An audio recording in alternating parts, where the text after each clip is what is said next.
네, 자, 코로나19 백신 접종을 마친 뒤에 바이러스에 감염되는 이른바 돌파 감염이 요양시설에서 잇따라 발생하고 있습니다.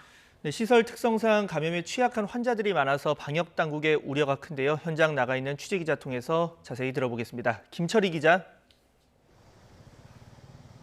네, 경기 안산시 요양원 앞에 나와 있습니다. 예, 그러니까 백신을 2차까지 다 맞고도 감염된 사례가 나왔다는 거죠? 그렇습니다. 이곳에서 첫 확진자가 나온 것은 지난달 26일입니다. 요양보호사가 처음으로 확진 판정을 받은 뒤 지금까지 11명이 감염됐습니다. 특히 가운데 6명은 아스트라제네카 백신 2차 접종까지 마친 사람들이었는데요. 이른바 돌파 감염 사례인 겁니다. 앞서 서울 강서구 요양병원에서도 지난달 30일 입원 환자가 첫 양성 판정을 받은 뒤 지금까지 11명이 확진됐습니다. 거리두기 4단계 조치로 면회가 모두 금지돼 오가는 사람이 거의 없었는데도 돌파 감염이 발생한 겁니다. 뿐만 아닙니다. 서울 관악구 요양시설에서도 모두 10명이 감염됐는데 백신 접종을 완료한 5명이 포함됐습니다. 돌파 감염이 발생한 3곳 모두 변이 바이러스 감염 여부를 확인하고 있는데 이르면 이번 주 안에 결과가 나올 것으로 보입니다.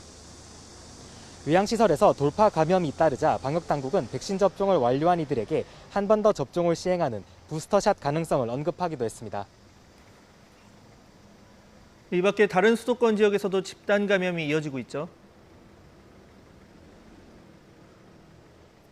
그렇습니다. 우선 실내 체육시설을 중심으로 감염이 계속되고 있습니다.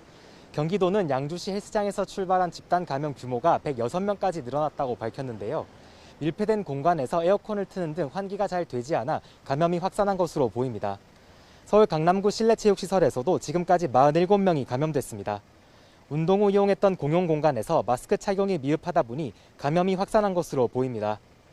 또 일부 직원들은 증상이 나타난 후에도 일한 것으로 조사됐습니다. 지난달 27일 첫 확진자가 나온 서울 동작구 사우나에서도 55명이 확진 판정을 받았습니다. 이용객 17명을 포함해서 종사자와 가족, 지인으로까지 감염병이 확산했습니다. 사우나는 지하에 있다 보니 환기가 어려웠고 마스크 착용 역시 제대로 이루어지지 않았던 것으로 조사됐습니다. 그 외에도 용산구 PC방에서 34명, 수원시 노래방에서 25명이 확진되는 등 곳곳에서 산발적인 집단 감염 사례가 나오고 있습니다. 방역당국은 이번 4차 유행을 꺾기 위해서는 시간과 노력이 조금 더 필요하다면서 방역수칙 준수와 거리두기 협조를 부탁했습니다. 지금까지 경기 안산시 요양원에서 YTN 김철입니다.